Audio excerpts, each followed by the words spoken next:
So there is this movie called Silence on Netflix. And you know the typical thing of like based on a true story. Those movies usually exaggerate things just to make it more interesting. Well, in this case, it was quite the opposite. They downgraded everything that happened because it was too much. So the real story was the Inhwa School incident in South Korea. It's so horrific that the movie actually downplayed it. Imagine your trauma being so bad that Hollywood is like, wait, tone it down, that's too much. This case has been called one of South Korea's biggest scandals, involving a shocking story of disabled students being basically abused by the teachers, the people that were supposed to protect them, you know? And the legal outcome, well, let's say, if you have faith in justice, you might want to hold into something very solid because it's about to get very shaky. So welcome to another Beauty and Calm Sunday with me, in which I do my skincare while we talk about the horrific cases I found this week.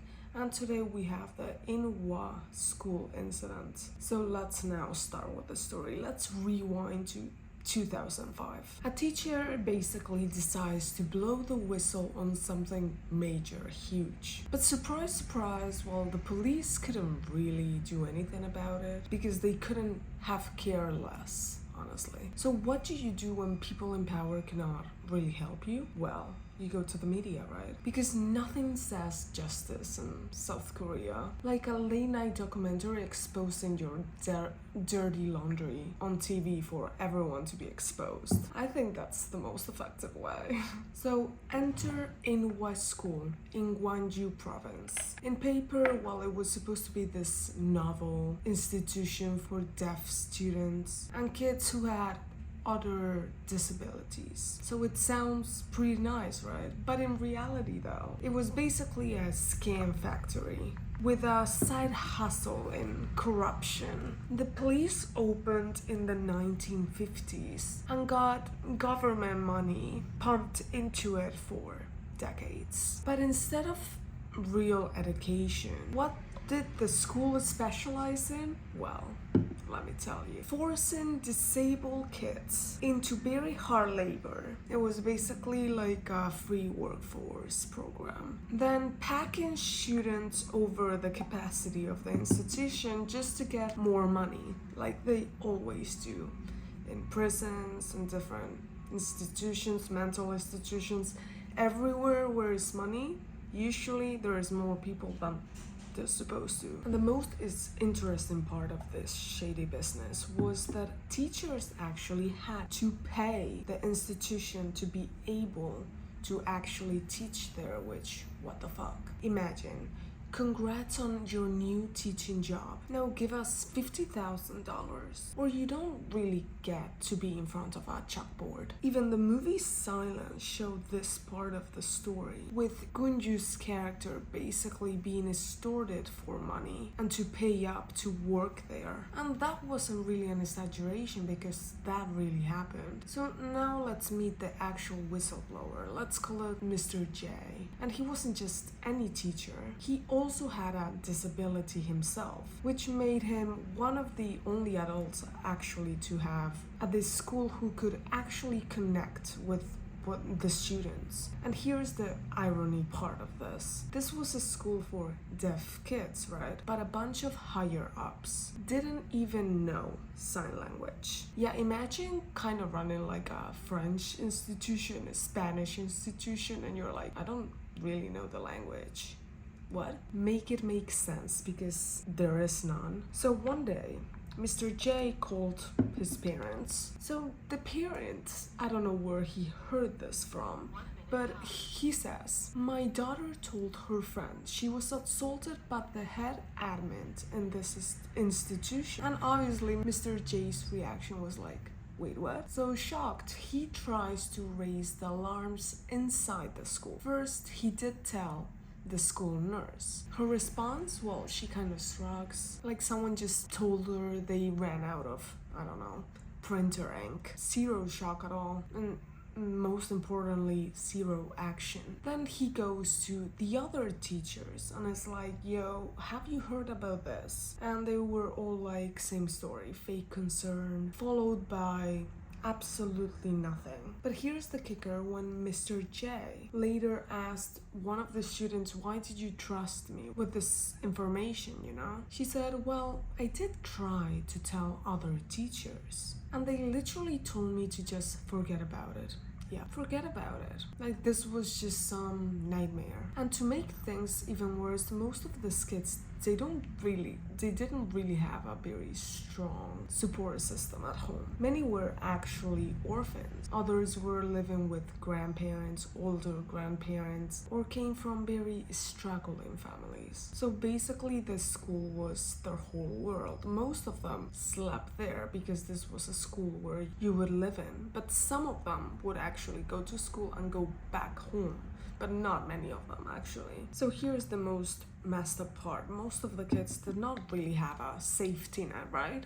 Some had parents who were also disabled, some were raised by grandparents, and some had only one parent left, and most of them had no family at all. Not exactly the background where you can just go home and tell them what's happening. And since Inhwa was actually one of the only school for disabled kids in the whole province, families had no choice but to actually send them there, which also meant that most of the students had to also live in the school because they couldn't go that far. So most of the students lived in full-time dormitories. So imagine really being trapped day and night with the people that's supposed to protect you, but not really. Now, because of the staff of Inhwa School had this collective case of hear no evil, see no evil, do nothing about it. One brave teacher, Mr. J, he finally was done for telling the teachers what he had seen, heard, so he took it outside of the school. He did take the complaints to different organizations that supported the disabled community. They did started like interviewing the students, and what they discovered wasn't just a little shocking, it was horrifying. The kind of stuff that makes you go, wow, Netflix really did downgrade shit. Maybe I actually silence once a little too easy on them. So let's actually start with the girl's story. She would say that since elementary school, she would not only be essayed by the head admin, but also from the principals and other teachers and staff members for years. And there were actually multiple students that actually came forward with different stories about this, coming from ages from 7 to 22 years old. So adults that were young when this happened, but this came up in the media and they were like, oh, let me also join. So here are some details of what the actual students said that happened. So at first, some of these male teachers would touch the students behind tapping them, and they would actually call him a pervert. You know, they would call him the pervert teacher, and it would go on from there. So some of the students would actually be pulled out from the head admin into the room and be shown full-on adult videos. So some students would actually find the head admin watching those adult videos while self-policing himself. Physical assaults didn't really matter, it was boys or girls, they didn't really care. But it was especially to those kids that lived in the dormitory, so for them it was 100 times worse. A witness said that in their woodworking class, a teacher made everyone watch a movie, and in the corner of the room where kids couldn't really see him, it was kind of like a blind spot, he pulled over one of the female students and essayed her right there. One student actually noticed this and told the teacher to fucking stop. But the teacher would threaten anyone that if they said anything, they would kill them. Another claim was that they would be called to the teacher's classroom or the teacher's room, telling her that she would be given some snacks, but instead she was essayed in that room. In this staff member rooms, there would be kids that they would be tied from the night all the way to the morning, hands and feet bounded, and they would be essayed for 15 hours. There were some students that would walk through the school and they would witness these things but not really looking for them because they wouldn't really hide, or they would basically hear kids screaming for help and crying, but these witnesses would be just taken to the head's admin's room and would basically be physically assaulted with a soda glass bottle and a bat. So a student would be given, for example, low grades on a test. Instead of receiving a normal punishment, the teacher would give them a kiss or essay them as a low grade punishment. A spoiler alert in the movie of Silence, where the kid actually is getting the head dunked in the laundry machine. It was a way of water torture / a very cruel punishment. Was actually going on in real life for telling other teachers what was going on, like being essay or R-worded. So other teachers would basically punish people also for telling the truth. Another incident is where the head admin would invite students to his house, where his family actually lived, would feed them, treat them very nicely, and the next day where the family would go to work or whatever, admin would be left alone with this kid and would essay the kid on his own house where he stayed with his wife and kids. So imagine that. But now let's talk about the dorms in this school where kids were supposedly safely sleeping. Yeah, not so much in the school. Some teachers would try to force themselves on students while they were sleeping, and it didn't really stop there. One girl said that when she was even cleaning the classrooms, which in Korea it's only a student's duty, right? Teachers would follow her around, trying to make her do adult stuff. Here's the thing, these kids were obviously deaf, right? When one student tried to explain what happened, she used sign language, but a lot of words that we speak verbally cannot be really translated into signs because they don't exist. Those words do not exist. So even trying to really explain what happened, they really couldn't. On top of that, being deaf and some of them mute was extremely difficult because they couldn't scream for help while that was happening. They did try to make noise, but it was different, or really get anyone to understand the danger that they were in. Their only movements were hand movements and the sign language, and that most of the time wasn't enough. And of course, the teachers by itself, they were already in a very twisted situation. Remember how some of them had to pay thousands of dollars just to teach there? Well, that really meant that they kinda had to keep quiet, or that's how they felt. After all, they already had bought their job, so complaining could only get them fired, right? Makes perfect sense. Even a school bus driver got threatened when he tried to warn the teachers about what was happening. People who tried to speak up, they were beaten or threatened. The more the victims actually tried to protect themselves, the worse it was. Here's the real kicker. The nightmare went for so long in this case, but it wasn't only negligence. It was nepotism on steroids. The people running the school, oh wait for it, all fucking related. All of them. What the fuck? We have the chairman, dad. His wife, co-chairman. The principal, the first son. The head admin, basically the worst offender of all of them, the second son. Even the head of students' affairs, a relative. Essentially, the school was a family-run empire of abuse, where everyone in power had their own backs, and the kids were really left with nothing.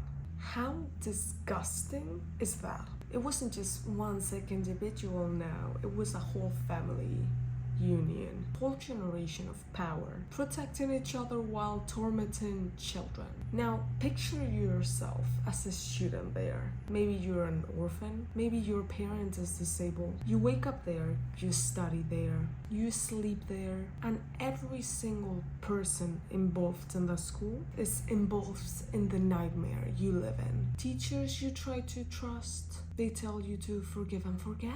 It's basically hell on earth. It wasn't until the media got involved in the story that the nation really started to pay attention on this. And yes, surprise, surprise, the police actually finally decided to step in, but only after a ton of protesters. Some of the teachers who were not really involved in the abuse had still the courage to speak out.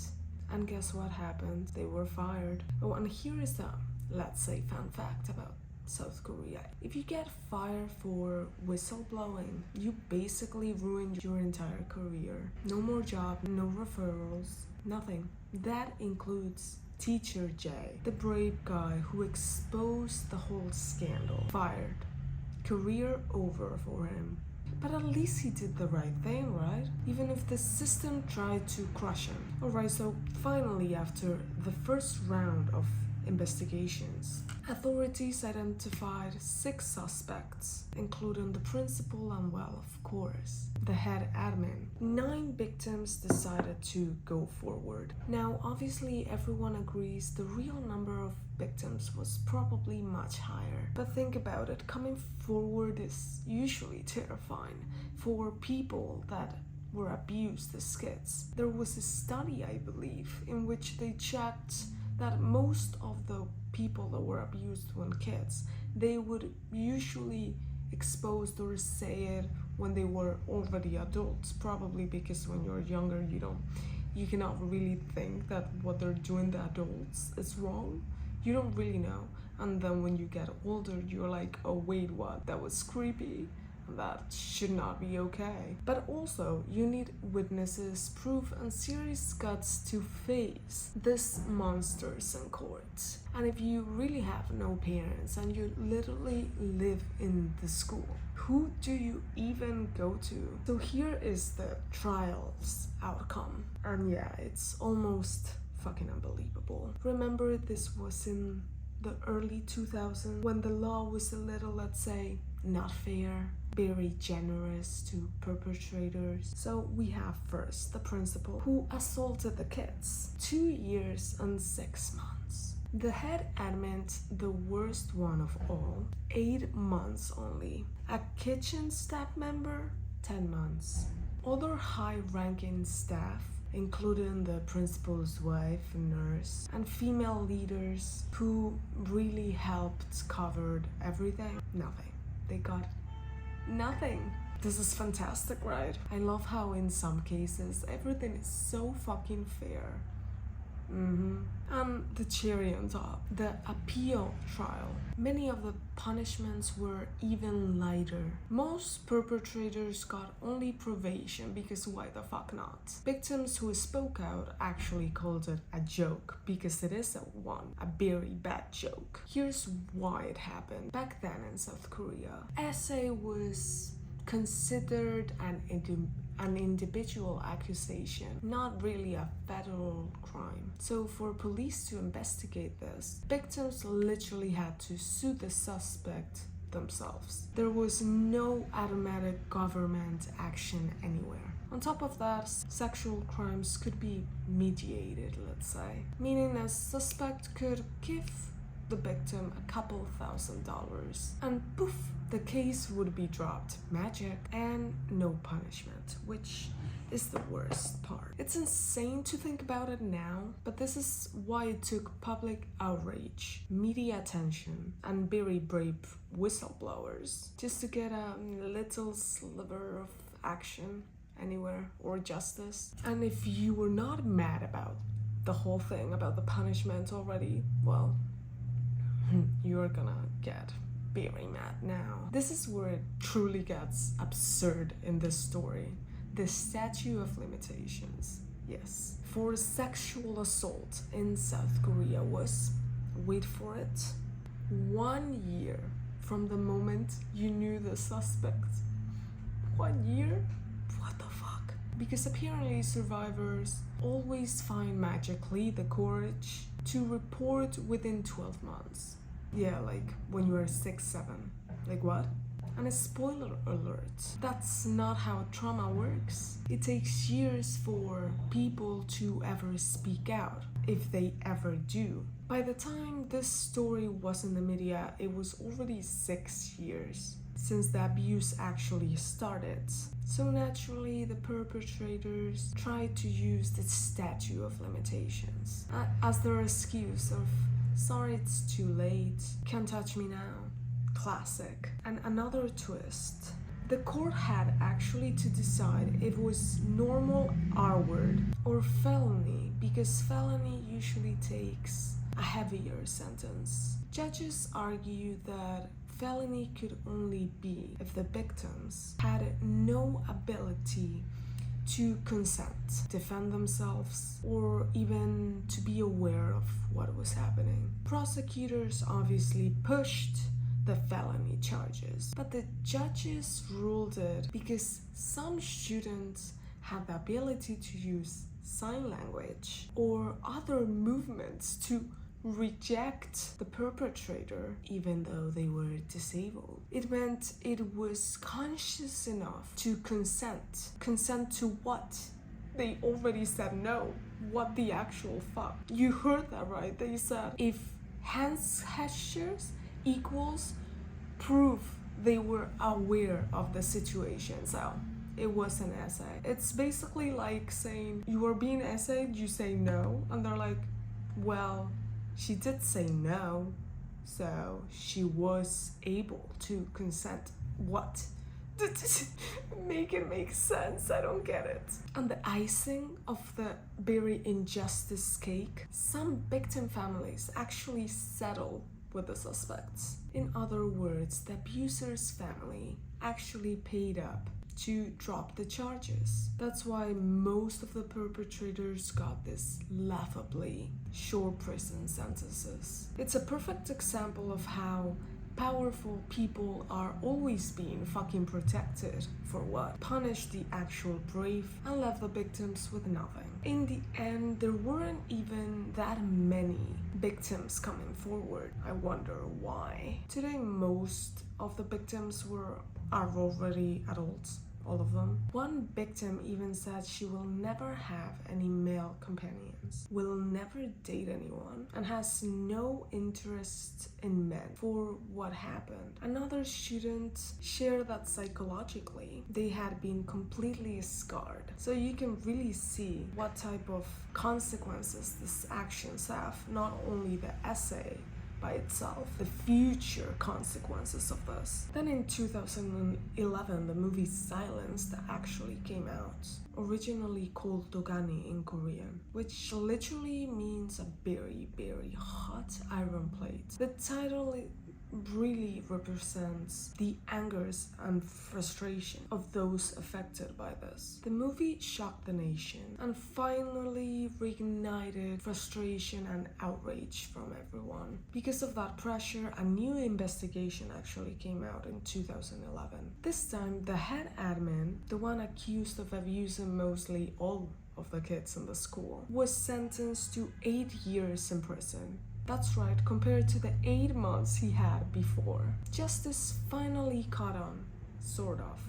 8 months is still, for me, not enough. But it's better, I guess, than the first 8 months that he got. But the best part is that the movement actually led to new legislation, which says that disabled children or anyone that is younger than 13 have no longer the statute of fucking limitations, for essay at least. It also toughened or strengthened punishment for offenders, which that it's always good. So at least the system learned a couple things or two eventually. So that's the real story about the movie Silenced, and I highly recommend you watch it. It's very interesting. Seeing it unfold on screen really makes a difference than actually reading articles or watch me talk about it because you can really see what happened in the school and how they would be affected. It's very sad, but if you like stories like this, I really recommend it. Many scenes in the movie actually toned it down a little comparing to what really happened, which is just insane because me watching it, I'm like, how the fuck this happened? But well, that's the shocking story about the Inhwa School incident and the movie Silenced. It's a very heartbreaking reminder of how abuse can really hide in plain sight, how powerful people are always being protected, and how they can manipulate the system, and how brave individual teachers like Mr. J really made a difference in this story. So now I want to actually hear from you. What do you think that made this abuse go for so long? Do you really think systems like today is strong enough to actually help or protect vulnerable kids? And if you watched Silence like I did it give you a different perspective compared to reading about the case or seeing different documentaries? I don't know. Drop your thoughts in the comments below. Let's really start a conversation so these cases are never forgotten. Don't forget to like, share, and subscribe to hear more stories like this and help make a difference. Remember, do your skincare, and if you don't end up like a glazed donut at the end of it, you're not doing it right. Bye bye.